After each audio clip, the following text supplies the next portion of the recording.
Well, good afternoon, good evening, and good morning, ladies and gentlemen, boys and girls. It's Harry Brellsport again from SMB Nation. And as always, a little bit of storytelling and housekeeping up front. So you are attending the 6th lecture of the MSP Tech Talk Academic Lecture Series at Spring Quarter. And we're bringing that to an end. And today's topic is cryptocurrency. And this worked out pretty good.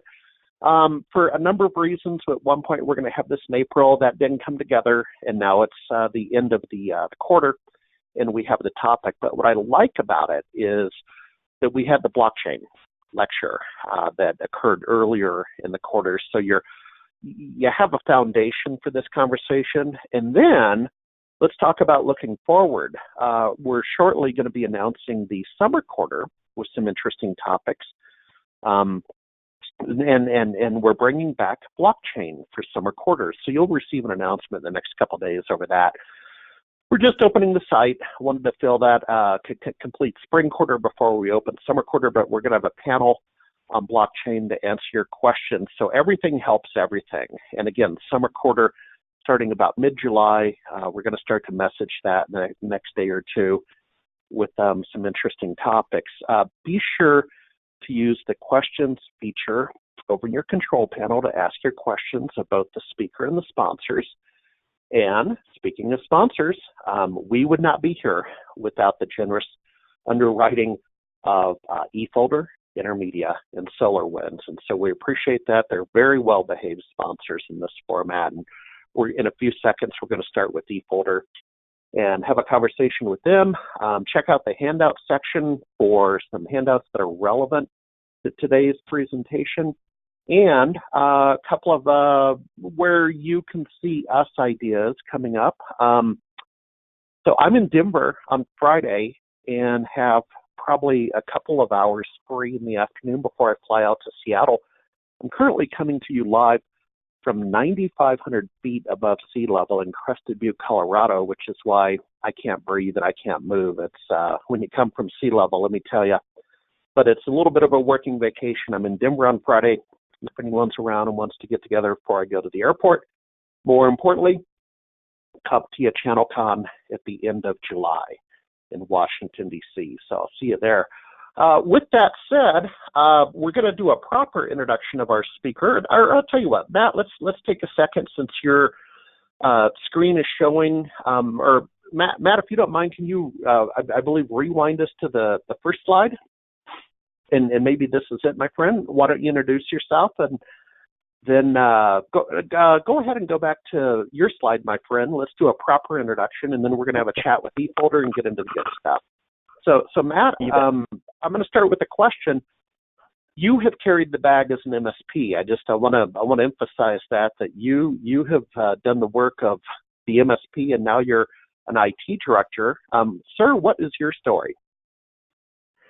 Yeah, so Harry, you and I met a while back, probably what, 5, 6, 7 years ago when I was working for Intel as a consultant on the Intel hybrid cloud solution. So yes, sir. Yeah, I spent most of my career in the MSP field being a senior engineer doing mainly virtualization and Windows.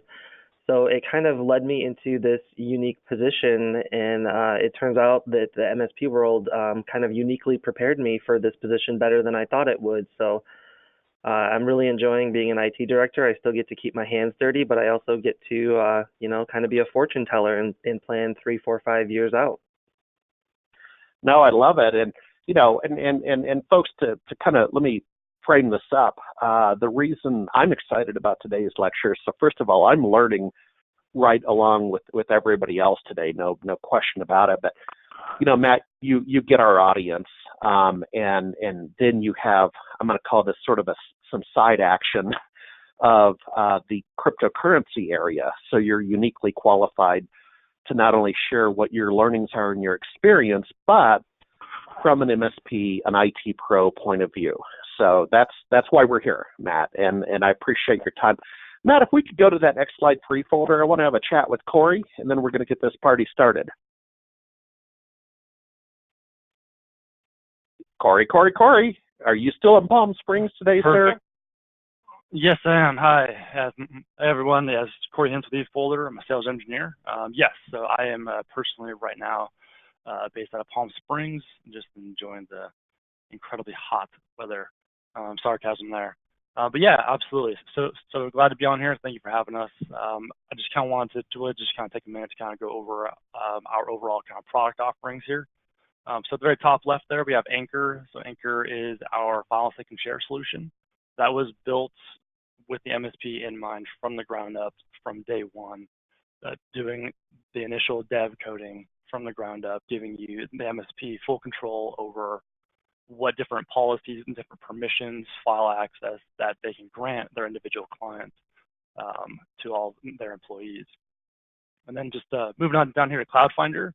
So Cloud Finder is our cloud-to-cloud backup for Office 365, SharePoint, soon to be OneDrive, and a few other things on the roadmap there. So you can keep your eyes open for that. That's going to be a very simple, easy-to-use interface to restore individual mailboxes, any kind of attachments, documents, anything related to Office 365, mail, again, soon to be OneDrive, SharePoint, a lot of nice things coming on the roadmap here with that. And then, of course, we have our tried and true original backup product there. That's our file and folder level backup. So that is tried and true, works on all three core operating systems there, so Windows, Linux, and Mac. And then that leads us into our BDR, or back and disaster recovery, product offerings. So Replicate and BRC. Those are going to give you full business continuity in the event you ever need to utilize your backups from a data restoration standpoint, a virtualization standpoint. So this is going to give you full image-based, backup recovery, as well as file and folder, and of course, on-site and cloud-based virtualization, if you ever need to use that. There we go. Well, Corey, a couple questions for you, if you don't mind. But first, let me set the table, folks. You'll recall eFolder as being a longtime member of the community, and we wanted to use Spring Quarter and Beyond to kind of reintroduce them. There's been some changes over at eFolder. They changed, for lack of a better word, their corporate capitalization in terms of investors and owners and a couple of things, and that's what we do. That's what we do as businesses in tech, and move their headquarters to Denver. And Corey, as I was last week, I'll say it again. During some of that transition, we lost touch with eFolder a little bit. I get it, right? You guys had a full plate. Mm-hmm. And I want to make sure the community knows that not only you're alive and kicking, but you're integrating a lot of different technologies. You had the Axion acquisition, and good times ahead. Now, Corey, my question this week is, since over the last week, maybe you could give us some visibility into some engineering issues you've encountered, some customer conversations you've had in the last week, if you don't mind. Go ahead and autonomize the data, of course, because we don't need to know, the exact players. But you and I talked a week ago, sir. What have you accomplished in the last week? And then I'll let you go. Oh, geez. Okay, yeah. So I don't even know where to start there. So yes, so you pretty much kind of summarized it there. We are going through some pretty drastic changes right now. So obviously, we have recently moved our headquarters into Denver. So you're in Denver, please stop by. We'd love to see you, by the way. Hey, Corey, that's a good idea. I'm going to reach out to the team. Right. I have the afternoon free. I'm actually going to do that, but please continue. Yeah, please do. Absolutely. Yeah, I'd love to see you there. But yeah, no, and of course our Axion merging going on there. So we're really striving to provide the best possible just kind of business productivity suite there is on the market. So over the past week, we are just kind of further and further progressing on how to kind of just kind of easily portray that. It's ever changing with that. So just the overall naming, just kind of bridging all technologies together. Absolutely. And I know your plate's full. You don't sit around with nothing to do. So I did kind of put you on the spot. And last week we talked about some verticals in terms of healthcare and some compliance scenarios and so on. So Won't repeat that, but Corey, if you don't mind, then we'll go ahead and jump into the good stuff on cryptocurrency with Matt. But and Corey, as always, you're welcome to stay on if your schedule allows and participate in the conversation. But thank you so much for your sponsorship. And I will reach out to your CEO, Matt, and a couple of others in Denver for late lunch, something like that. That's an excellent idea. You've just filled you filled my calendar, my friend. Oh, perfect. Glad to help. All righty. Hey, Matt, let's take the talking stick back to you, sir. Please tell us all about cryptocurrency. Yeah, so cryptocurrency is such a broad topic. So what we're going to try to do today is cover a lot of things at a high level and leave time for question and answer. So for whatever things you'd like to dive in a little bit deeper, hopefully we'll have all the answers for you and we'll be able to. But I want to make sure we cover as much at a high level as we can and then drill down if anyone wants to. So the basic topics today, we're going to talk about a quick history of cryptocurrency, what it is, how you get cryptocurrency. We're going to focus quite a bit on security, including wallets, private keys, passphrases, malware, randomware, and some of the more common coins and just some of the terms like hard forks and what they mean. So wanted to start it off with a little bit of a joke here. So as you can see on the slide, there's someone trying to buy a coffee in the morning with Bitcoin. They say, sure, that'll be $31. Well, $3 for the coffee and $28 for your transaction fee. And then he finally gets his coffee late in the evening. So this is an exaggeration, and we'll talk about what the block size is and why this is funny later on. If you don't quite get it, that's fine. You will by the end of the presentation. So let's head on to a brief history. So you probably learned a little bit about this in the last webinar, or not the last one, but when the blockchain webinar took place of how cryptocurrency started and what the blockchain is. So before there was Bitcoin, there was a group called the cypherpunks, and I wouldn't necessarily call them complete anarchists, but they didn't always trust central authorities. They wanted to build more of a trustless society that included privacy, things that aren't necessarily included with a banking system. So it's happened to me. It's probably happened to someone you know, or most of your family members, where a freeze happens on your bank account, and it may be a legitimate freeze because they're investigating something, maybe some identity theft. It could be something not legitimate where someone says you owe them money or there's a dispute and they freeze your account and you may not be able to access your funds for a while. So the cypherpunks were looking for solutions to a lot of these about political problems, bank problems.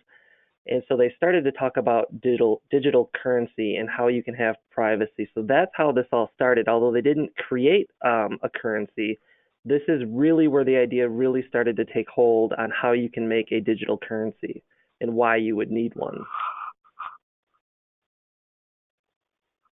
So in January of 2009, that's when Bitcoin was actually created. So the person who wrote it is anonymous. We don't know who it is. He goes by the pen name of Satoshi. You've probably heard that before. So we don't know who he was. We don't know if that was a group of people, if that was one person, if it was done by a political state like North Korea or Russia. We don't know exactly who developed and created Bitcoin. That's a really fascinating story. So in January, the Genesis block happened. That's where the first block is mined. And at the time when Bitcoin was created, the reward for solving a block was 50 Bitcoin. So the first block that was mined, 50 Bitcoin rewarded to Satoshi. But at the time, Bitcoins were not worth anything. So the market cap was zero. Fast forward 2 years, over 7 million BTC or Bitcoin had been mined at that time. Now, it still wasn't worth much money. It was worth about $2 to $3 a Bitcoin. You could get it on exchanges or trade it. So the market cap was still very small at around 2.7 million. You fast forward another 3.5 years to August of 2014. At that point, over 14 million Bitcoin had been mined. They were worth quite a bit more at this time, putting the market cap in the billions at over 7 billion. Not that long ago, in June of 2017, over 17 million Bitcoins had been mined, with a market cap at a staggering $48.5 billion. So the amount of growth you can see is in the thousands of percentages. So if you had gotten into this back in 2009, 2010, or even 2011, 2012, you'd be retired by now. So it's a really fascinating speculation investment. Recently, May 29 of 2018, there's still over 17 million Bitcoin mined. The market cap is around $132 billion USD.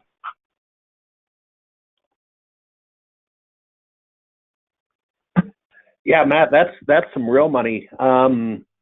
That's that's interesting. There's a lot. Well, I'll marshal some of my questions to later on volatility and so on. But I had no idea that sector had exploded to that kind of core value.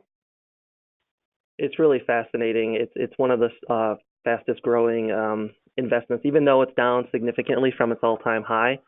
If you have been a long-term holder, and long-term I mean by more than a year, you're still significantly up. It's really fascinating. Yeah. All right. Please continue, my friend. You bet, Harry. So in the last slide, you saw initially in the first couple years, it appeared that the total circulation of Bitcoin went up very fast, and it has slowed down. Now, I don't want to get too deep dive of a technical here, but the current, according to the code of Bitcoin, the max number of Bitcoins will be right around 21 million Bitcoins. That can be changed with a hard fork. We'll talk about stuff like that later, but the 21 million Bitcoin circulation won't be reached until we're all dead and gone. It will be sometime around 2150, I believe. So currently today, there's only around 4.2 million Bitcoins left to mine. Now, with Bitcoins currently, as of today, worth over 6,000 USD per Bitcoin, that's still a significant amount of money to pay for the miners to mine the Bitcoin, for the electricity cost, the hardware cost, and we'll get into all of that. Now, one thing to think of, Bitcoin's been around for a long time, and it's estimated that over 4 million Bitcoins have been lost forever due to various circumstances. There's the over 1 million coins in Satoshi's account that have never been touched, that we assume never will be touched. People lose their private keys. You've probably seen stories on Forbes.com, CNN, MSN about people digging through dumpsters trying to find hard drives where they had a private key, where 6 years ago, they might have bought $500 worth of Bitcoin that today might be worth $500,000. So they're trying to dig up their old hard drives to access these private keys. So we want to talk about, or I want to emphasize that it's a finite resource. So a lot of cryptocurrencies are not finite, in the sense that they will always keep increasing the amount of circulation. Bitcoin is a little bit uniquely different than some of the other ones. So a lot of what you'd call an altcoin currently do not have a cap of circulation. So that's why you'll often hear Bitcoin being termed as a store of value cryptocurrency instead of an actual currency. Now, my favorite topic of cryptocurrency is mining. As Harry mentioned, I got into cryptocurrency mining around late June, early July of 2017. And I'll get into how I started it and what type of profit I've been able to make with virtually no investment up front. So, but first off, what is mining cryptocurrency? Technically, it's defined as a process to verify the transactions and add them to the blockchain. And that's also where new Bitcoins are released right now, is the mining rewards. Once 21 million Bitcoins have been circulated, no new Bitcoins will ever be issued unless they hard fork and create new code. So, but at that point, you still need to verify transactions.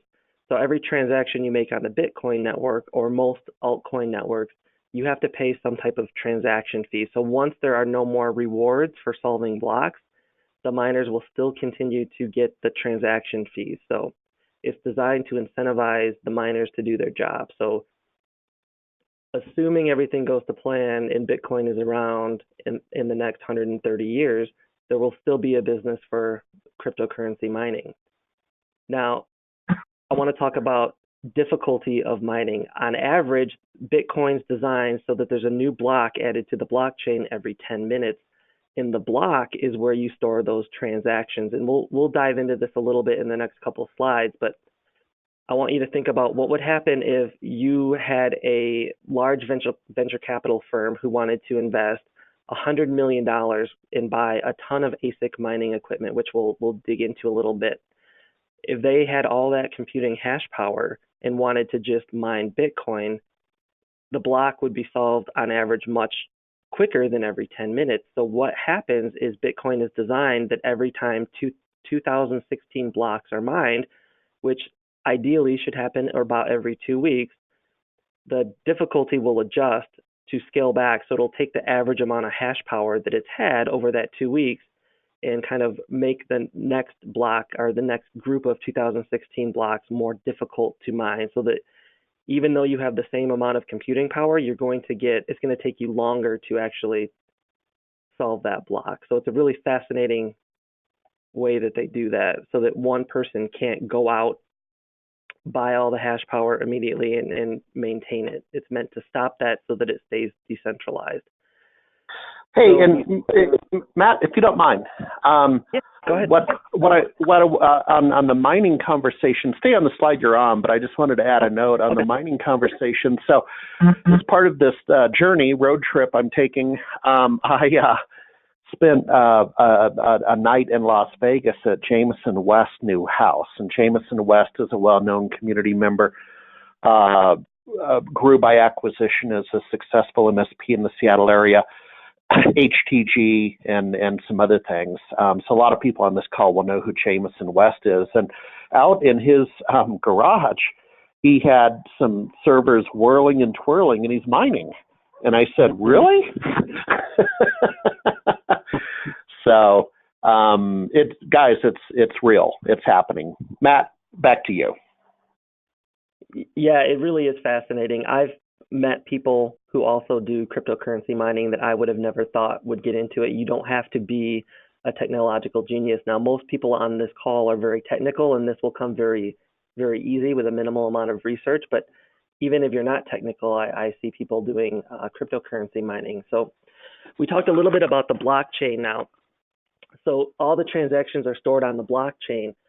So being decentralized, you need to have a lot of people hosting that blockchain.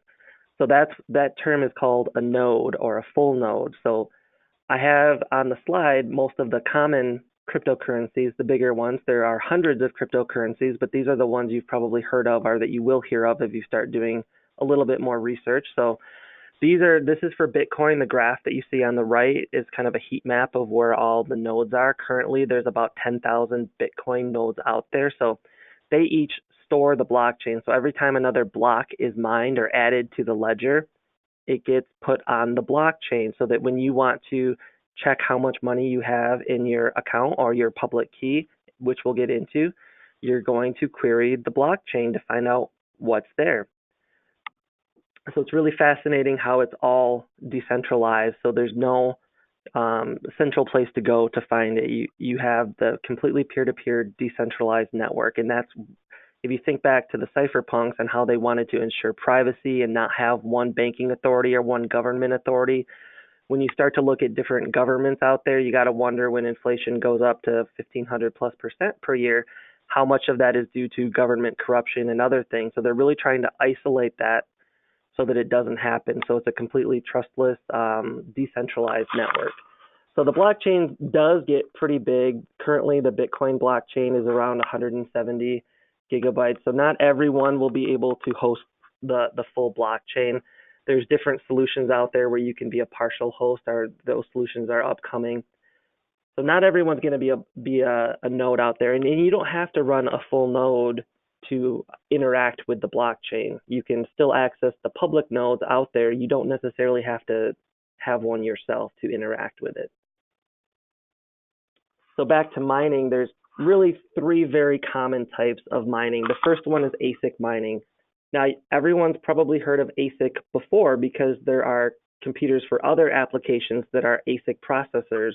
So they're really, really good at doing one or two things, but really, really bad at doing other things. So if you buy an ASIC miner, it's a specialized device that's good at solving one algorithm. So if you want to solve a problem, to solve a block, you have to solve an algorithm problem.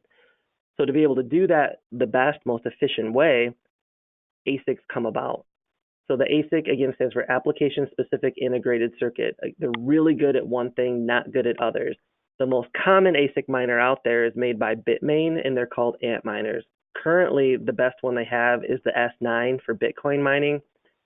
It uses what's called a SHA-256 algorithm. So it's just a math problem. You can solve it with pencil and paper, but it would take you forever to do what this computer can do. Now, on average, these computers use a lot of power. The one I have in my garage is constantly pulling about 1,370 watts of power. On the picture here, it's really fascinating. It's a YouTube video if you want to watch it. It's really, really amazing because there's 3,000 or 4,000 Antminers in one location, all mining. And when you add up all the power that it's consuming, it's taking 4.5 megawatts per hour, which is an insane amount of power. So to do this, it's very expensive, and you can have discussions on how much power is too much power to be putting towards cryptocurrency. So it's very expensive electricity-wise to do this, but it's fascinating. So is ASIC mining today profitable? For us in the United States, it depends. Currently, I live in Southwest Michigan. I pay 15 cents per kilowatt hour. So for me, it's not profitable to run my Antminer S9 today. Now, 6 months ago, it was extremely profitable to run my Antminer S9. Every day I lose after electricity 79 cents. So the amount of Bitcoin I get rewarded per day is not enough to cover the electricity costs for running that S9. So before you start mining, you really have to understand your electricity costs. Now, in my case, I've had mine for quite a while. I've long since made my return on investment. I keep it running today just for a hobby because I enjoy it. I don't mind losing 79 cents a day as part of my hobby. So I really enjoy it. But you can see some stats. My last electric bill was outrageous at $567. And what I find hilarious is when you look at electricity use, it shows what an average house in my neighborhood uses, 535 kWh. And last month I used 3,163 kWh. I also do a lot of GPU mining, which is really exciting as well. So GPUs are video cards. Typically you have a GPU because you're doing something like AutoCAD or you're playing some type of computer game. But you have to remember in each of those GPUs is very, very fast memory, typically GDDR5 memory, which is very fast. The 11 series for NVIDIA, they're rumored to be having GDDR6, which is even faster. So certain cryptocurrencies, their algorithms to solve the blocks are designed to be very memory intensive. So although you could mine them with an ASIC, it won't help you hardly at all because you're really looking for the fast memory. So it's hard to design an ASIC computer that would be better than a graphics card. So if you're looking to get into computer gaming, you've probably noticed over the last year or two, the price of video cards have been selling for well over MSRP. The price has come down, but for a while there, if you wanted to get a card that MSRP'd for $400, you might be paying over $1,000 for it on Newegg because of people like me who would buy those cards, put them in some type of rack like you see in the picture, separate them out so the heat can dissipate better, and mine with them to get those blocks. So very, very common to do GPU mining. It's a very easy to set up, get your feet wet with a minimal investment. Most people have a computer at home. If they don't have a video card, they can typically buy a lower end video card for $300 and get started. Hey, Matt, question for you. My own question. I was just doing some thinking because, I'm taking a different perspective on this, that the OEMs and the chip makers and, the graphic card makers, there's certainly a perception and perhaps a reality that, server side's not what it used to be, right, back in the day. And the OEMs kind of reflect some of that, that transitory behavior. Is this, is this going to save the radio star, right? Is this what it seems like this is a real justification for server-side resources? Best one I've heard in a while. Yeah, so what a lot of the cryptocurrency developers want is to have a very secure network and have it be a very distributed network. So they write their algorithms so that they run best, a lot of them do anyway, to run best on GPUs because they want a lot of little people in the game mining and they don't want one large company like the one in this picture to buy thousands of GPUs and have a significant portion of the hash power on the network. I don't want to dive too deep into this topic, but it's possible if someone were to achieve 51% of the hash power, they could essentially write the blockchain almost however they want to by controlling what goes into the next block. So they like to have it distributed out where, someone like me has 10 or so video cards. Someone on the phone call might have a farm in their garage where they have 50 or 60. They want to keep all the small players in and they want to incentivize and make it profitable for us to do that. So it's really fascinating how it shakes out. So with GPU mining, you want to have as many graphics card per motherboard and per processor that you can. So they invented these adapters that go from the PCI Express 1 to PCI Express 16. Now, I don't want to get too technical, but I have a couple pictures of some motherboards. The one on the right has 13 or so PCI slots, but most of them are PCI X1. Video cards take an X16. How can you mine from it? How can you get the power from the video card? Well, not much data actually has to be transmitted back, so you don't need to use the full X16 slot. The X1's fine. So you can buy these cheap adapters for less than $5, plug the X1 in, it uses a USB to go to the X16, plug your video card in, power it up, and then it works really well because you don't have all your video cards super close to each other. When you're doing any type of mining, you're running the equipment at 100% max 24/7. So it's going to get hot and you need to keep it separated from other hot things so you can ventilate it. So it works really well, and you can kind of see, I'll go back to the last slide, in the rack where there's all the video cards, they're kind of just hanging up on cheap metal shoe racks. And that's exactly what I did at my house so that you can keep them all neat, organized, and well ventilated. The motherboard on the left on the next slide, talking about the GPU risers, this is the latest one. I don't know if you can buy it yet, but it's coming soon if you can't buy it yet. You can see there's about 20 of those USB slots right on the motherboard. So what they did is they got rid of the X1 part. So now you just plug the USB right into the riser card or the X16 card. And this motherboard supports over 20 graphics cards. The reason why you want to put as many on the motherboard as you can is because then you only have to buy one motherboard, one processor, one stick of RAM. So you're keeping your total cost or capital expenditure down so that you can get your return on investment faster. So if you're just starting, you can put one graphics card or two graphics cards in your computer and just run it that way and you'll be fine. But you never would want to put 7 or 8, even if your motherboard could handle that, all close together. You would get bad performance because it would heat up too quick and it would clock down to run slower to keep the heat down, and you'd be spending a lot on electricity but not getting a lot of profit back from the cryptocurrency. Is GPU mining profitable? Well, again, it depends. How much are you going to pay for the video cards? How much are you paying for electricity? How much did you pay for the motherboards? Did you have to pay someone to set it up? Did you already have access to the internet? And so forth. So in my case, right now, I have 7 1060s, 1 1070, 2 1050 Ti cards. I have them all mining Ether, which is an altcoin of a cryptocurrency.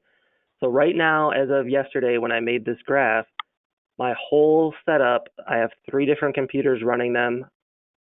I'm making profit only $6 a day. If you want to go back 4 or 5 months ago, it was making $20 plus per day. So the value of cryptocurrency has gone down, but I'm still clearly making a significant profit because everything I have has already long time ago ROI'd.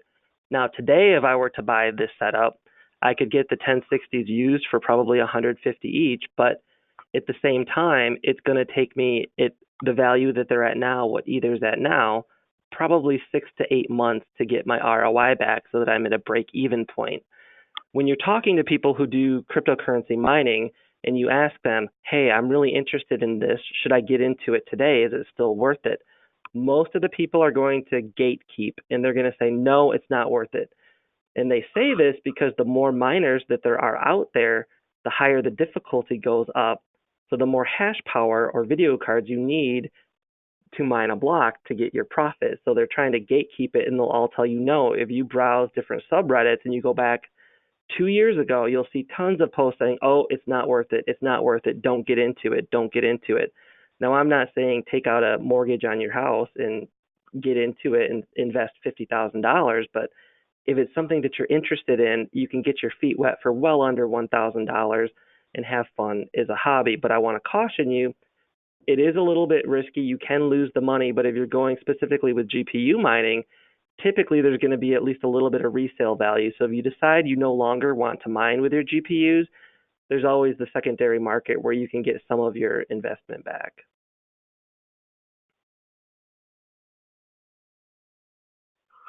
The last type of mining I want to talk about is CPU mining. So initially, when I first got into mining, my line of thinking was, oh, my CPU is probably going to be what's going to be the best to mine with. In reality, that's not the case. Now, for some specific algorithms, they're meant to be mined on CPUs, and it's cost effective to do so. Many miners, you can also CPU mine while your GPU is mining as well, with a minimal power draw. It's probably, most processors take about 40 watts if they're running at 100%. So you can get your money back pretty easily if you're only having to pay for 40 watts of power and you already have the CPU. So in my case, I have one machine dedicated to mining that I have 7 graphics cards in. I have a cheap Pentium 4 Celeron processor in it because I don't need CPU power for the GPUs to mine. So in that case, for that computer, if I wanted to also CPU mine, the CPU is not doing anything else. It's a $30 processor. I don't care if it breaks. I could CPU mine. But if you have your home computer, let's say you have a gaming computer or work from home computer, you probably have an i5 or i7 processor. It's probably a $200+ processor. You may not want that running at 100% CPU usage 24/7, because by default, especially if if you're using the stock fan, stock heatsink, it's not going to be able to keep up, and it's going to get hot and possibly wear out. So think about that before you CPU mine. If you have a $700 processor, you probably don't want to push that at 100% 24/7. So is CPU mining profitable? Again, that really depends. Typically, you wouldn't want to buy a server that's loaded with processors and just have it be mining. But if you have processors to spare and you're using the computer for something else like GPU mining, sure, go ahead and CPU mine. But make sure you have the right type of cooling and the right type of heatsink. The stock heatsink and the stock fans will not keep up with a CPU at 100% 24/7. Personally, I don't CPU mine. I tried it out, ran it for a few weeks, didn't feel it was worth it, because now one of my processors I have, it's 2 or 3 years old now, but at the time I paid over $500 for it. Did not want to risk it getting too hot and breaking. So the key thing here is, yes, you can CPU mine, and that's fine. And I'll get into a little bit of the malware later that uses CPU mining to profit for other people. So it's out there, but depending, it's probably not worth investing money into processors for the specific purpose of mining.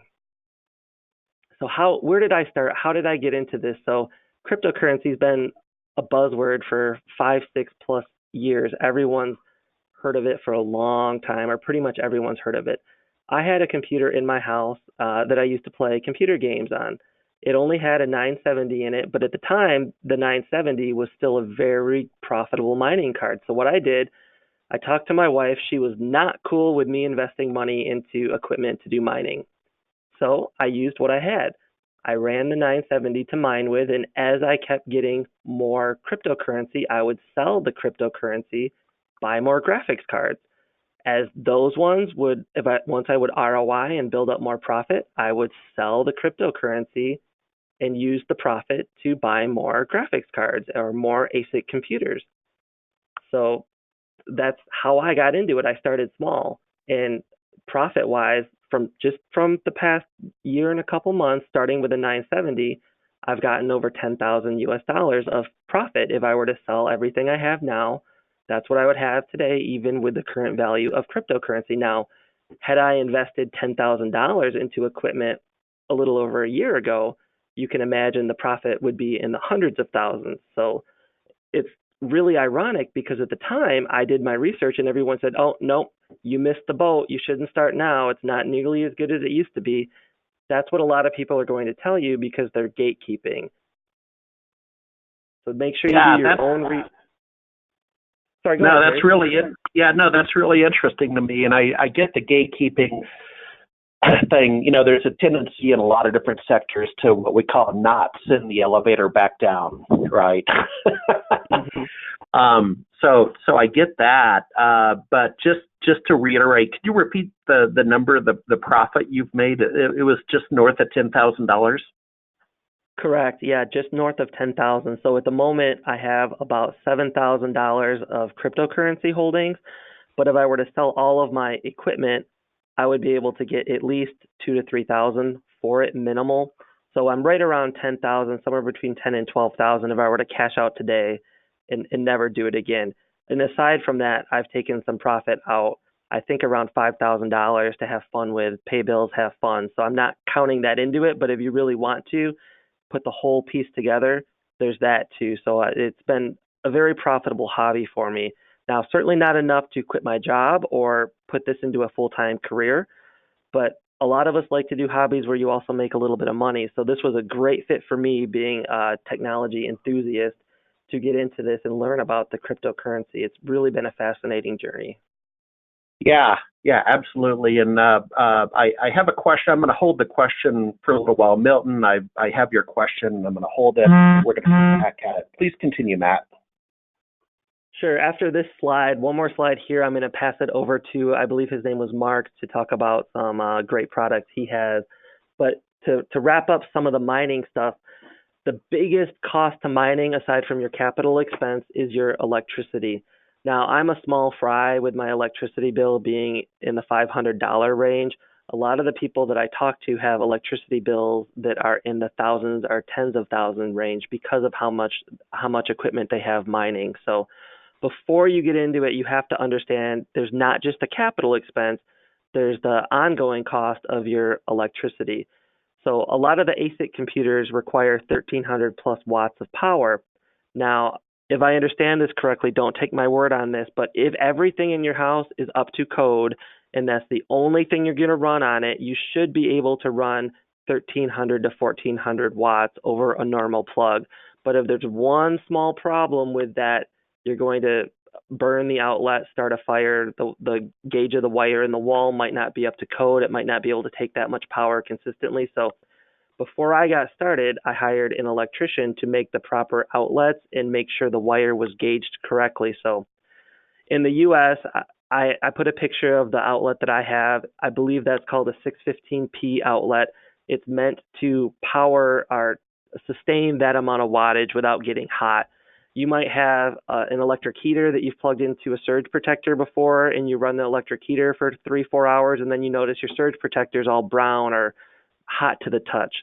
So you want to be careful when you're doing things with high electricity. In my mind, it's worth spending the few $100s to have a certified electrician come out, tell them what you want to do, let them recommend the types of plugs and gauge wires, because you don't want to burn your house down to try to make an extra couple $100s a month. Now, the thing to point out, a lot of people get free electricity. Either you're in a condo and that's covered, you're in an apartment, you're in a school dorm room, whatever business office you're renting includes electricity. In that case, check the terms of your lease rental agreement and make sure there's not a cap on it. But if there's not a cap, you can be extremely profitable with very old equipment that you can get secondhand that no one else in the world might be able to run that at a profit after electricity costs, but you would if you don't have to pay those electricity costs. The other thing to think about when you're mining, it produces a lot of heat and it can be very loud. So I'm in Michigan, and in the wintertime, it's very cold. And one thing I want to point out, I put a lot of my equipment in my garage, which is detached and it's not insulated at all. Now, it stayed very cool, but what was surprising was the snow, every time it would snow, it would melt off my roof. So that looks very suspicious, right? It's like I'm doing some type of grow operation in my garage. So you have to be careful of these things and make sure you understand. So if you're putting them all in your house and you live in Arizona or Texas where it might be 100 degrees right now, you might have a lot of costs in cooling. So keep that in mind of all the costs associated before you start to dive in. So I highly again suggest starting with, let's say, 1 or 2 GPUs to get your feet wet. And now I'm at a good spot to pass it over to Mark. Okay, and Mark, before we bring you on, Matt, I wanted to add 2 comments on that last slide. So one was, you may or may not be aware, but the state of Washington historically has cheap power from hydroelectric, right? So that's why we have a lot of aluminum plants and data centers down in along the Columbia River in the state of Washington. That's historically the case, and I suspect there's some electric arbitrage, for lack of a better word, going on with the crypto game.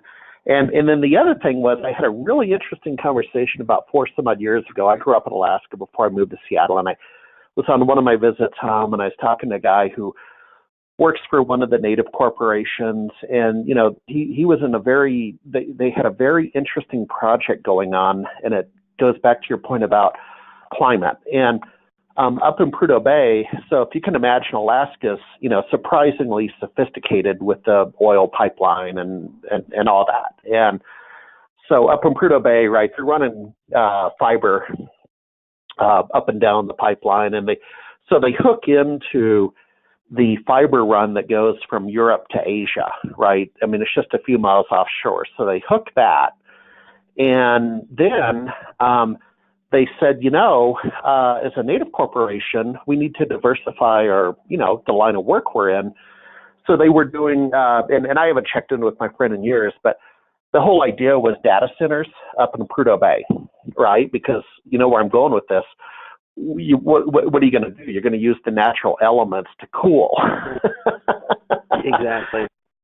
And I thought, I say, no, that's really cool, man. I like that story. So I should probably check in with him. Matt, with that said, take us back over to the intermedia slide.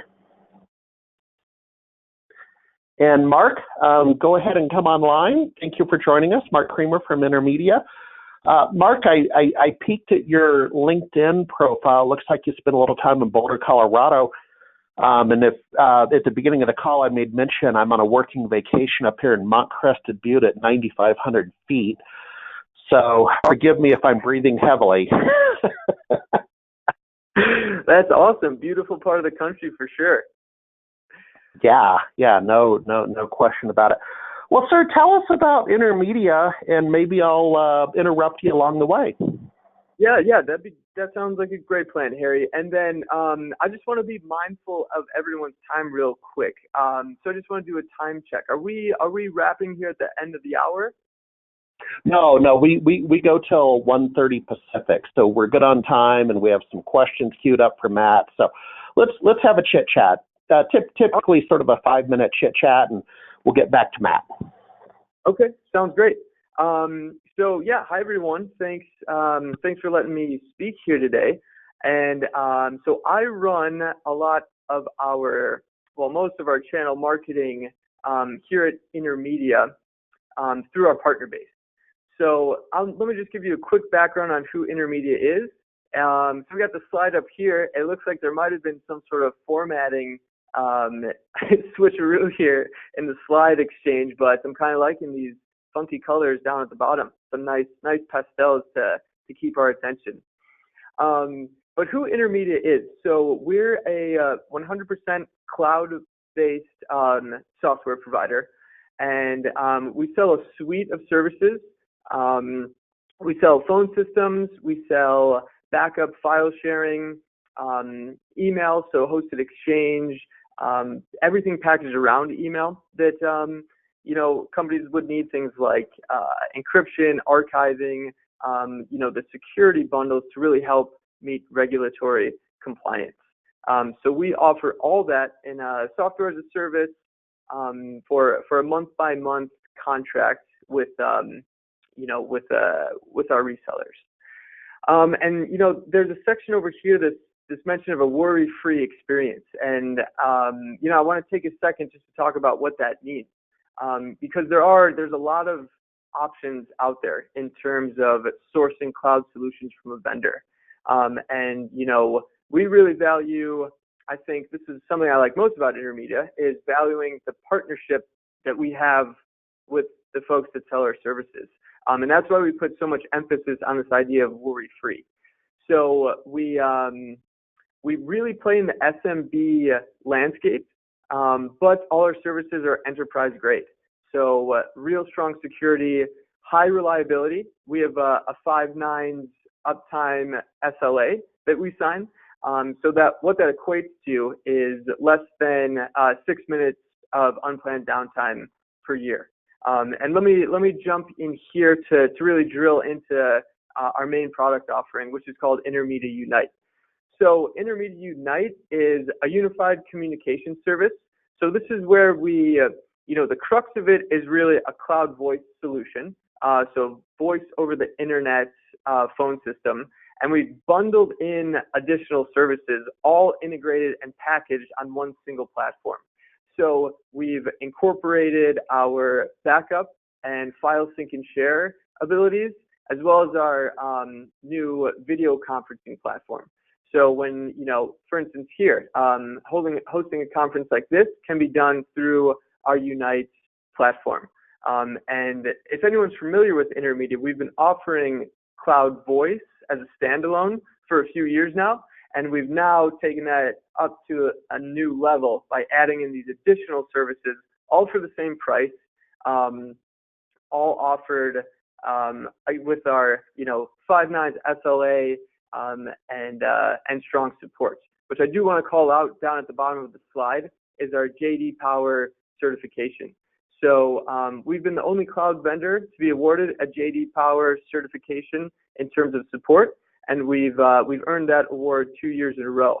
And we've also recently been awarded by PC Magazine's Editor's Choice Award. So really proud in the partnerships that we help to build, and everything that goes into a partnership to resell these services along with just the product itself. And we can jump to the next slide here. What I really want to talk about is one specific offering that you'll see mentioned on that side, which is around our marketing. And so what we found is, while we have quality products, quality support, everyone likes our client base and our partner base and end customers are very happy with the products we provide, but they need a lot of help with marketing. And that's where I come into play and really focus on the marketing effort at Intermedia. Specifically, what we do to equip our resellers with marketing campaigns and assets down to the customer level. So everything that we sell is offered under a private label. So we have a structure built out with what we call campaigns in a box. So this is customizable email campaigns that you can launch to your end customers. So we want to make sure that we first off equip all our partners with the resources to take Intermedia products down to the end customer level. And we can jump to the next slide. And so as we focus on this, what we call a through partner marketing arm, taking the Intermedia services and really helping you guys bring this to the end customer, we took a step back and we're like, okay, how can we better do this? How can we better collaborate? And so we've started introducing new elements to help with that. So what you see on the screen here is our new benefits that we've unleashed to our partner base to help them market specifically to their end customers. And I want to call out this eligibility for MDF. So MDF is a new program at Intermedia. It's something that we've launched at the end of last year and are seeing a lot of success with it. Partner will collaborate with you to build out customized marketing plans and then allocate funds specifically to help you run, maybe it's an event or some sort of incentive for your sales team if you have reps, if you need help building out your website or creating new content. We're really flexible on what we can do together, but bottom line is we want to partner with you guys to build campaigns and build your intermediate business by investing funds directly with you. And we could go to the next slide. So we offer that to our new partners and those that look to really invest in the cloud, invest in Intermedia's offering. The goal is really to drive your cloud offering focused specifically on Intermedia. So we'll take the time to work with you on basically anything that you need, anything that you think would help build your cloud business specifically around Intermedia.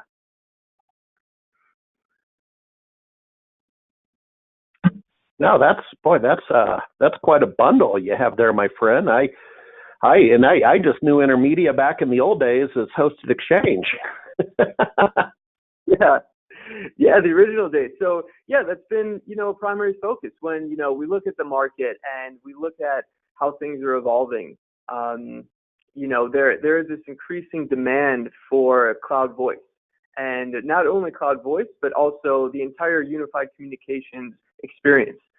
So as customers and as the workforce is becoming more mobile, and there's a need for sharing information regardless of location.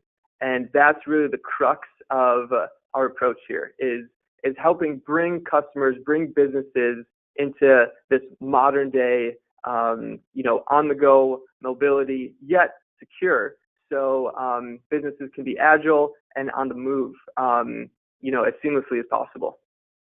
Well, think of it this way. And by the way, do you have any additional slides you want to knock out? Because I have maybe a summary comment I was going to share with you. Nope, this is the last one. So yeah, summary sounds great. Okay, so think of it this way. We started our conversation. I told you I'm in a ski condo in Mont Crested Butte at 9,500 square feet. I wish. Elevation. Forgive me. See, that's the problem. I'm losing my mind. But here I am working, and I'm running a webinar. I'm on the phone with you. I have other tasks I need to get accomplished this week. Actually going to do a little bit of video work. Folks, there's a poll up on the screen, by the way, while we're talking, if you could be so kind as to complete that. And Mark, it's very interesting because that, I'm not unique in what I'm doing on a working vacation, but it's a bigger issue that, it's sort of a rigidity versus fluidity conversation, right? So there's the world of rigidity, and there are jobs where you have to be at a physical location, and I would offer the emergency room of a hospital.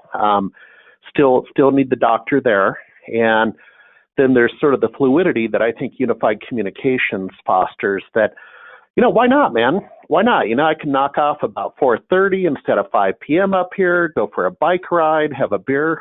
Why not? And you see, along with traditional IT is the crux of that. I hope I'm making sense. It's a little thin air up here, my friend. Yeah, for sure. Cool. All right. Well, Jenny, if you could close out the poll. I know the people are chomping at the bit to get back to Bitcoin, as it were. So we'll do that. We'll close out the poll. Thank you, Mark. And Mark, you're welcome to stay on and enjoy yourself with this lecture. Great. Yes, it's interesting stuff. And thanks, everyone, for taking the time to listen. And thanks, Harry, for setting this up. Appreciate it. You betcha. Okay, so we have the poll up on the screen. Jenny, if you could hit the flip button. We'll go back to Matt. Matt, are you still there?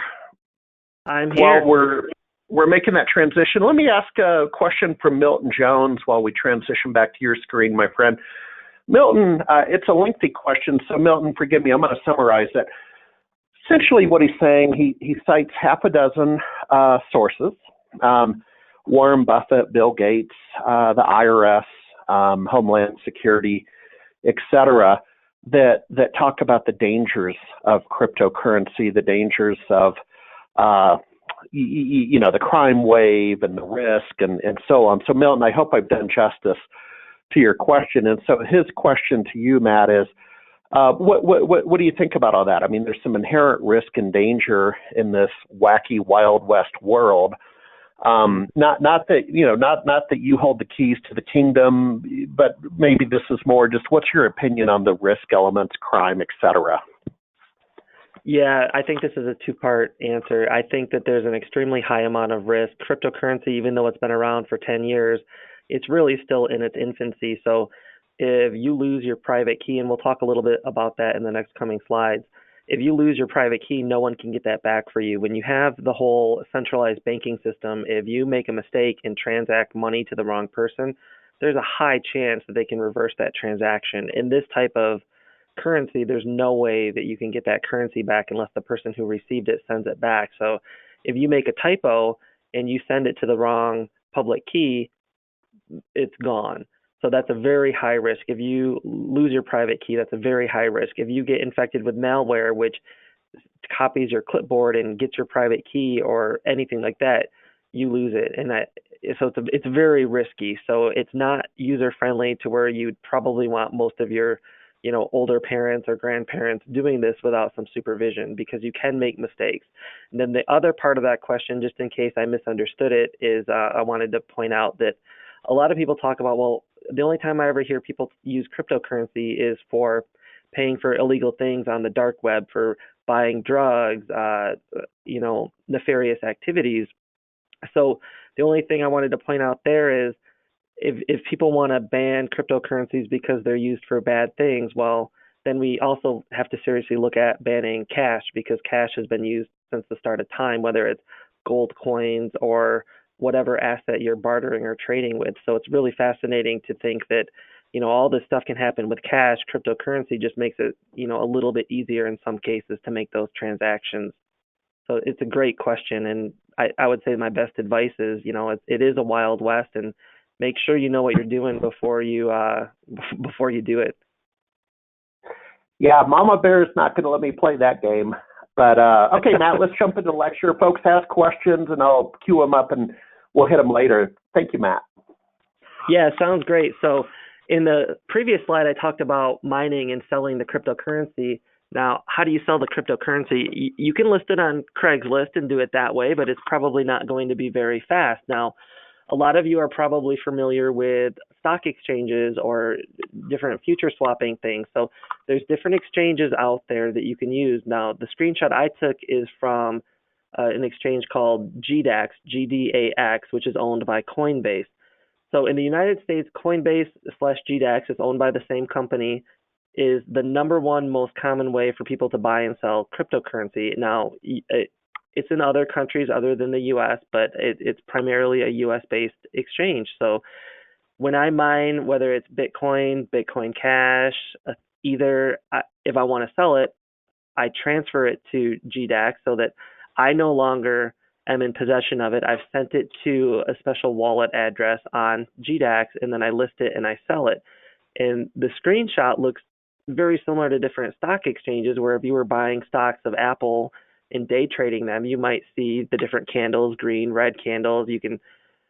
Anyway, it's very similar. So that's how you do it. You can do it person to person. You don't have to use an exchange, but most people use the exchange because it's going to be quicker and you're going to get fair market value for whatever cryptocurrency you're selling or whichever ones you're buying. So what I want to really point out and hammer on with exchanges, you can leave all your cryptocurrency on the exchange. You don't have to transfer it to your own private keys, but you also run the risk if that exchange goes out of business, if that exchange gets hacked, like back in the day when Mt. Gox got hacked, that was the most popular Bitcoin exchange. Many people lost all of their Bitcoins back then. So that's the risk you take, because the exchange will never give you private keys for those wallet addresses. So you're up to their mercy for them to send it back to you. So I just want to point out that risk. If you're going to store your cryptocurrency on the exchange, that you have that risk. Now, just like with any other account that you care about, you'll want to set up two-factor authentication. There's lots of ways to do two-factor authentication, but the big point I want to make here is don't use SMS messaging for your two-factor authentication, because it's not that hard for criminals to, if they have all your information, to switch your phone number by social engineering, calling up T-Mobile or Verizon, switching out the SIM card to a new IMEI number or whatever the case may be. And that is not a good way to do the SMS. So use something like Google Authenticator or Authy or other programs meant to do that. So just want to keep everyone safe and remind people to use the two-factor authentication. So the next topic I want to cover is wallets. I've used the term a few times here now. The biggest misunderstanding about wallets are the wallet does not store your cryptocurrency. All of that is stored on the blockchain and is secured with your private key. So what the wallet is doing is it's a piece of software. Most often it's a graphical software that allows you to interface with the blockchain. So you would give the private key to your wallet software, and then it would pull out your balance and let you interact, sign transactions, send money, and so forth. But you don't have to worry about your cryptocurrency being stored, let's say, on your laptop, and your laptop got stolen. You would want to be concerned about, oh, my private key I had stored in a text file on my desktop or on my laptop, and that got stolen. That, if they have your private key, they have full access to all of your currency that's associated with that private key, public key combination. So again, this is a little bit confusing for some people, but the wallet does not actually store your Bitcoin or your Ether or your Litecoin. It's just an access to the blockchain so that you can transact with your cryptocurrency. Now, the other point about it is you don't need to download a full copy of the blockchain to interact with it. There's lots of wallets that you can use online through a web browser and so forth. As long as you have your seed phrase or your private key, you can input it to a trusted website. It's a little bit risky to do stuff like that, but if you can, and there's ways to quick sync so that you're still doing it from your own computer. And we'll go into some more secure ways to do that a couple slides later. So most people are familiar with SSL encryption, where you have private keys and public keys so that you can verify, yeah, this really is FifthThirdBank.com or Comerica, so that you know you're interacting with who they say they're interacting with. Now, with it being a decentralized network, there's no one computer that has a database filled with usernames and passwords. So initially thinking, I thought, well, that's kind of weird. Anyone can just guess my private key, and the answer to that would be yes. Someone could guess your private key and get access to all of your funds, but that's extremely unlikely. As you can see in the picture, winning the Powerball is way, way up on the chart, and guessing any Bitcoin address that has a balance on it, you'd have to essentially win the lottery 9 times in a row to be able to get that, because there's so many combinations of private keys. So even if you had a computer running nonstop, it would take it over 100 years to even find one key that has a balance in it. So again, it's a little bit hard to understand at first that there's not a username and password. It's just the private keys. So you want to make sure you always keep your private key safe. Now, the public key part you can share with anyone. So I listed a couple currencies with public keys that I control. So if for some reason someone wanted to send me $3 so I could buy a cup of coffee, they could use one of the 4 currencies I listed, send to that public key address, and it would arrive to me, no problem. The key thing about this, or the important thing about this, is I can give my public key to anybody I want. It's not jeopardizing my security in any way, shape, or form. So, but it is a long string of numbers. It's not very user-friendly. So almost all wallets support QR codes. So for the ETH wallet that I have on the right, I also provided the QR code. So if you wanted to use a QR application, and most wallets have that built in, and you wanted to send me $3 to buy a coffee, you would just scan that, transact $3 to me.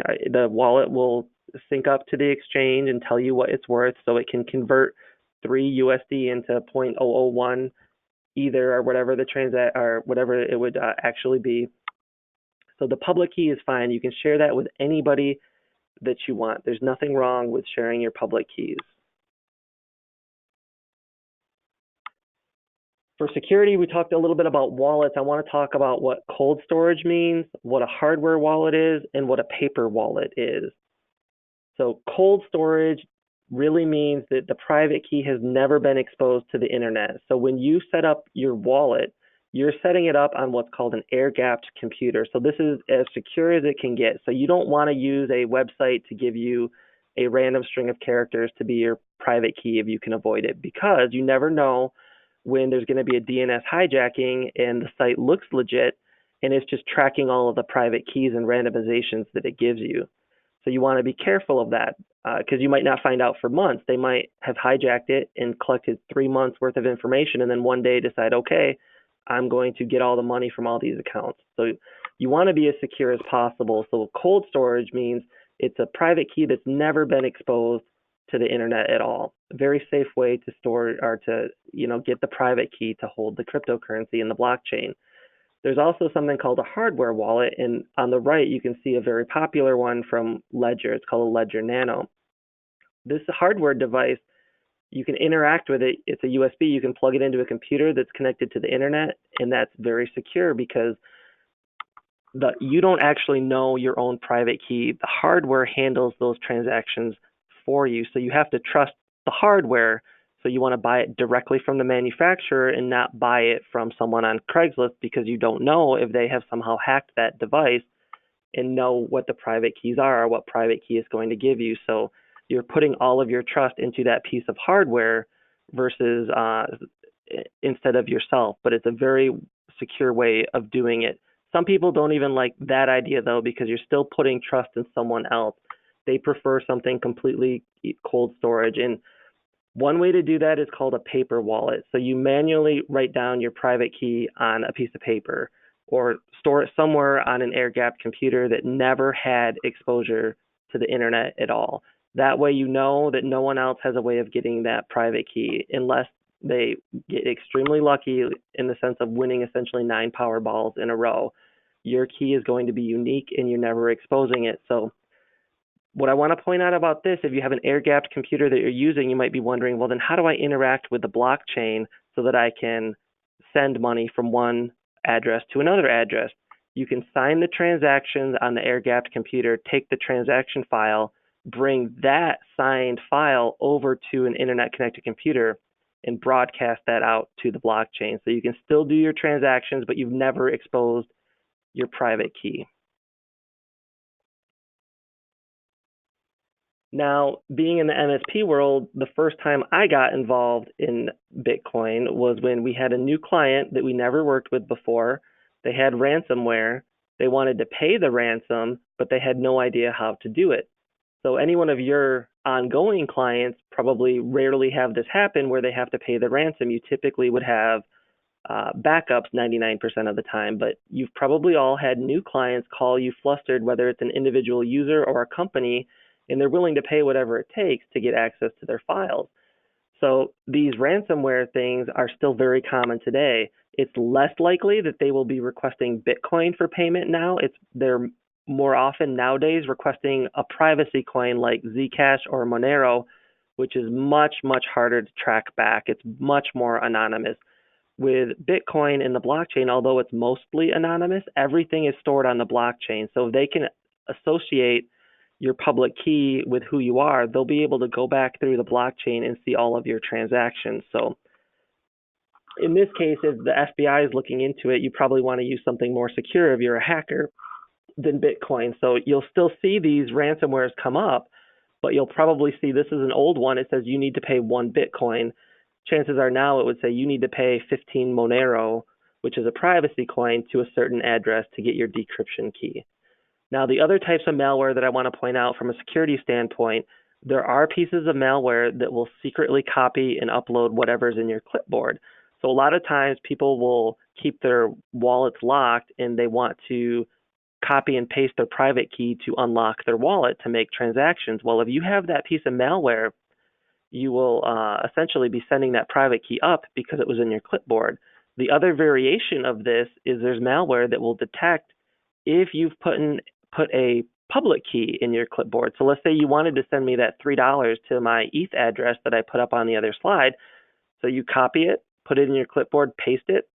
The malware will modify what's in your clipboard, present a different public key. So you think you're sending me $3, you're actually sending the malware author hacker the $3. So it's just different things to watch out for, because again, once it gets sent, it's on the blockchain, which is immutable.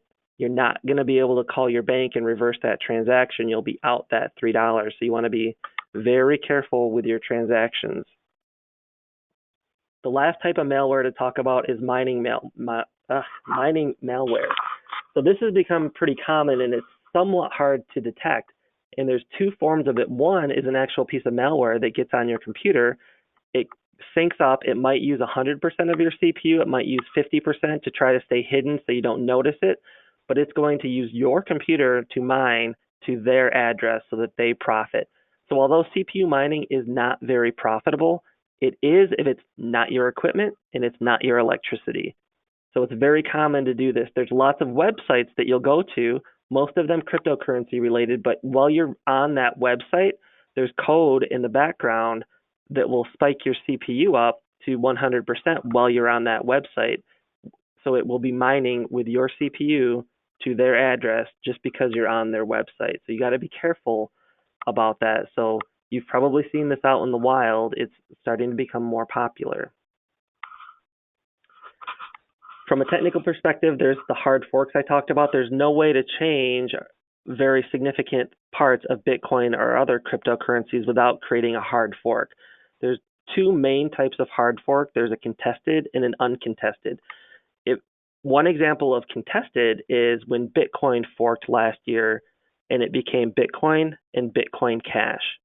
So there was two disagreements on how to handle the block size in that case. They couldn't come to an agreement. It was a rough 50-50 split.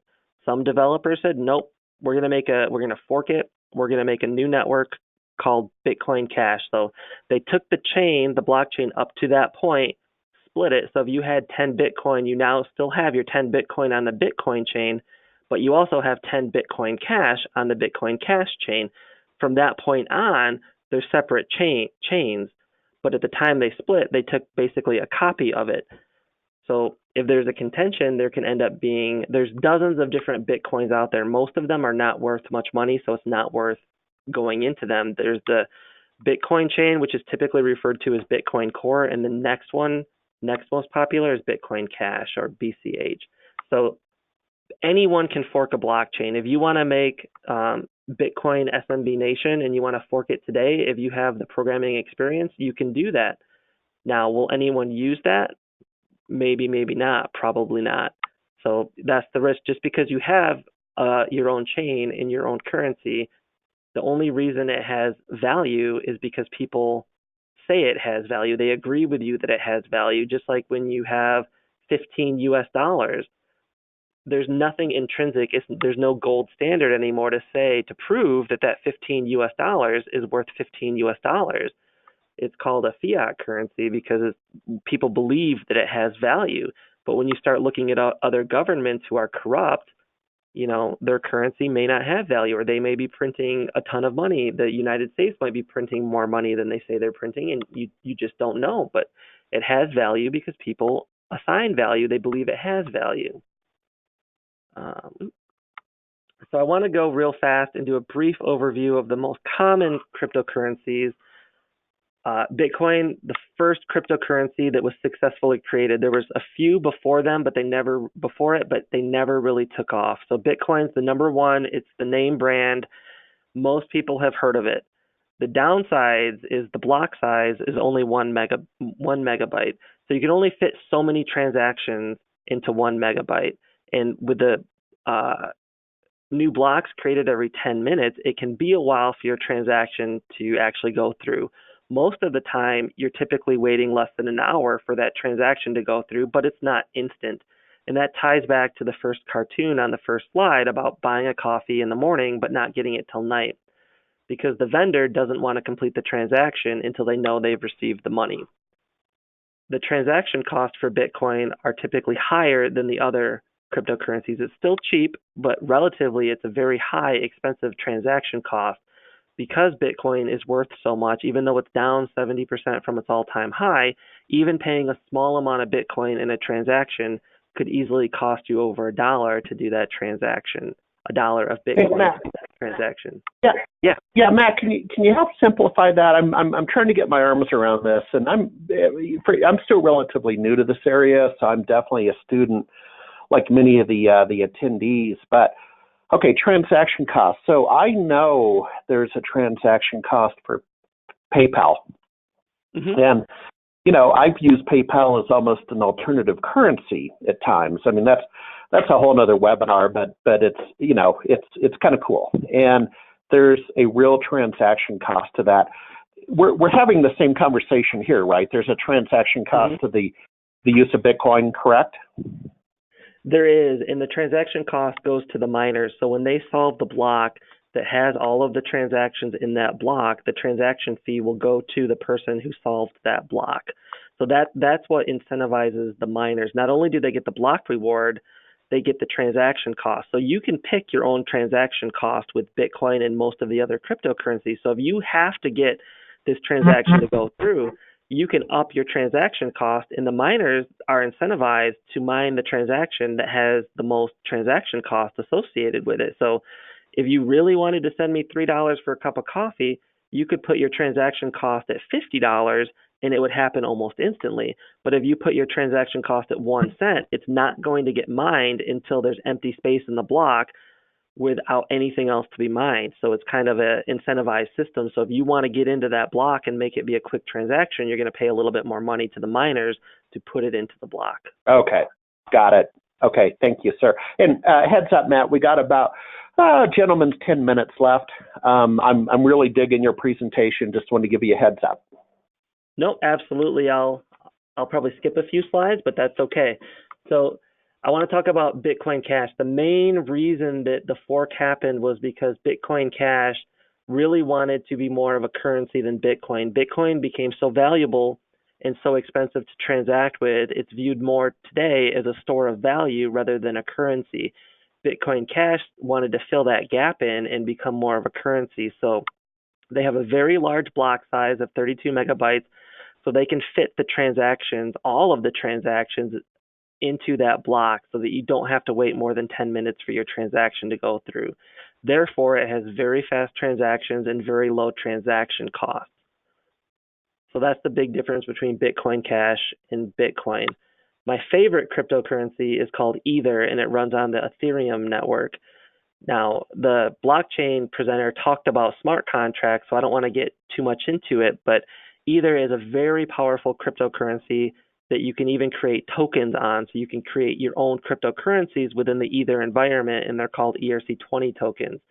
It's a GPU mined coin, not an ASIC mined coin, so it's more decentralized, so it's a little bit more secure. There was some debate earlier in the year about the SEC declaring it a security. I don't think they've officially announced it yet, but they did say it does not appear to be a security, which is good for Americans because now we can freely trade Ether. When it's a security, there's a lot more restrictions. Ether is a relatively new currency, only been out a few years, and it itself has had a hard fork. The version now that's more popular, ETH or Ether, is the hard fork away from the classic chain.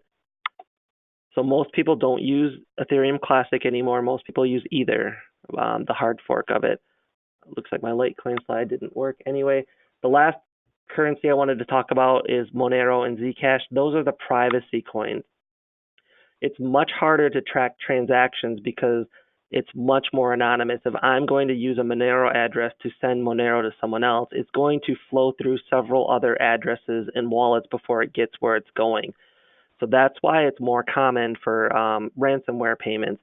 It still has a low transaction cost, but it's a little bit higher than some of the others because it has to go through several mining processes for that transaction to happen. But Monero and Zcash, they're kind of where Bitcoin and Ether want to get with privacy. They're just not there yet. So if you're looking for complete anonymity, you're going to want to go with one of those types of coins. Now, I want to talk very briefly, how do I personally use cryptocurrency? Mostly for speculation. I'm hoping that the value goes up significantly and that I can retire when I'm in my mid-40s, 10 years from now.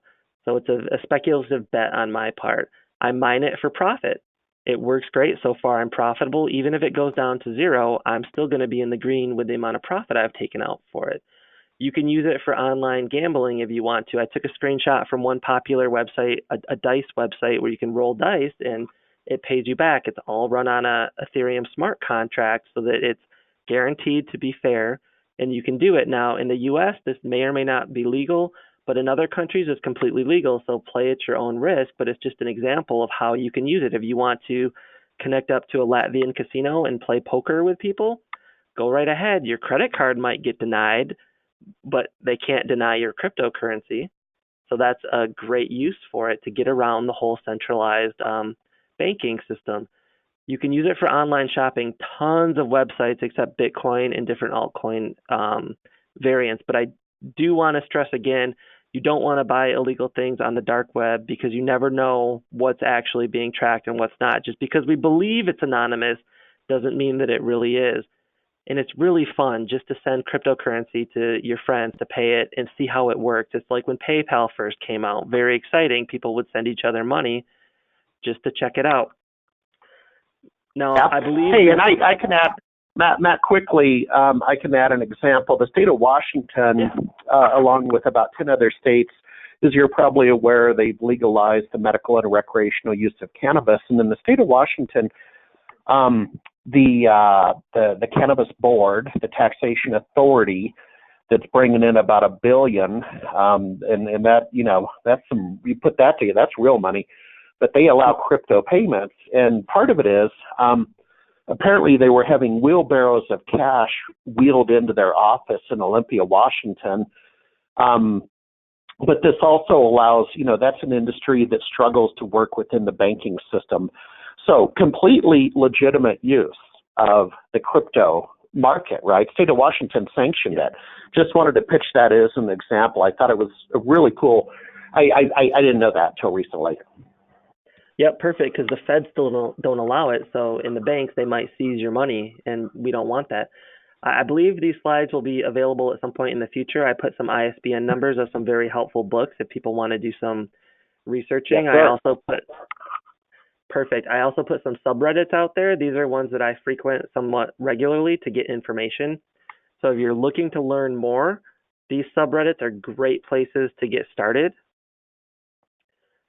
One of the last things I want to say is don't forget about the government. In the United States, and each country is different, so if you're not in the US, this slide probably won't help you much, but a crypto-to-crypto trade was ruled this year by the IRS to be taxable. So if you have Bitcoin and you want to convert it to Bitcoin Cash, that's a taxable event. So if you made money from when you bought Bitcoin to transacting it to Bitcoin Cash, you'll have to pay either short or long-term capital gains tax on that.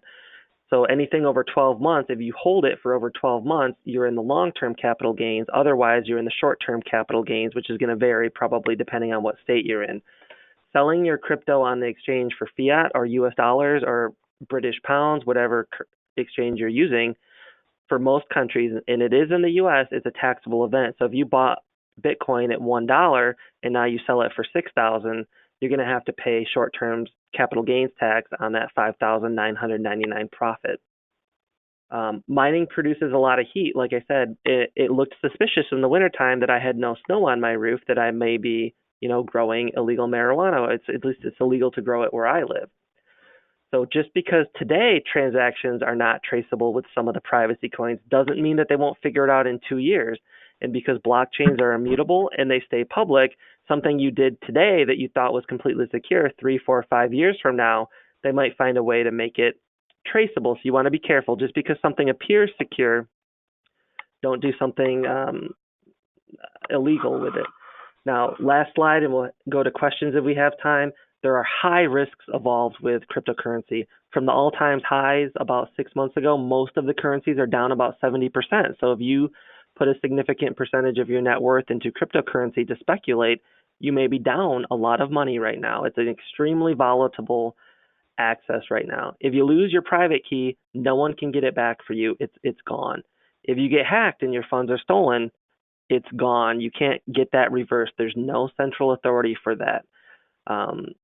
If you have a significant portion of your net worth invested in currencies, most banks and loan agencies do not recognize that as a real asset, and it can hinder you on getting loans. They're going to want you to convert it to cash first.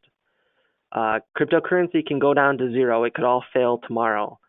and it could be worthless. Like one example is the BitConnect currency. If you want to Google that, it's a fascinating story about a Ponzi scheme.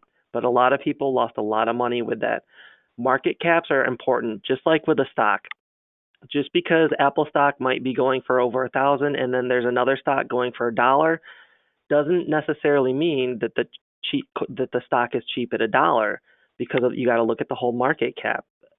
So don't think just because you can get certain coins for less than a penny that that's going to shoot up to $6,000 like Bitcoin one day. You want to look at the whole market cap and how many tokens are in circulation. A lot of people who day trade the stock market heavily rely on TA or technical analysis. It's the same for crypto.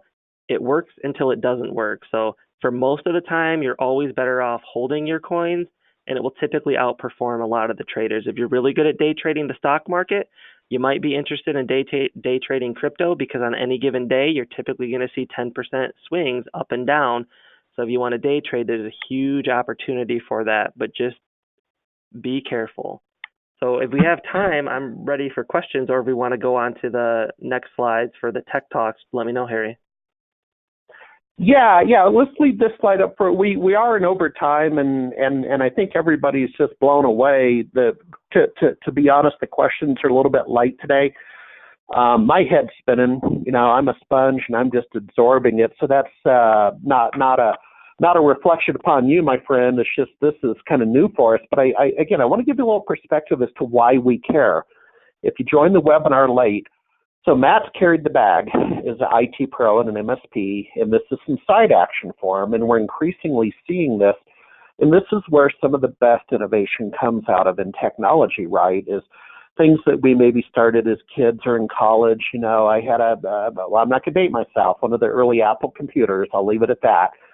And, Matt, I turned it into a darn career. Right? I mean, really? I make money? Fascinating. So, yeah, there's some of that. And then Jameson West, a well-known MSP and community leader, is mining with a couple of, machines out in his garage in Las Vegas.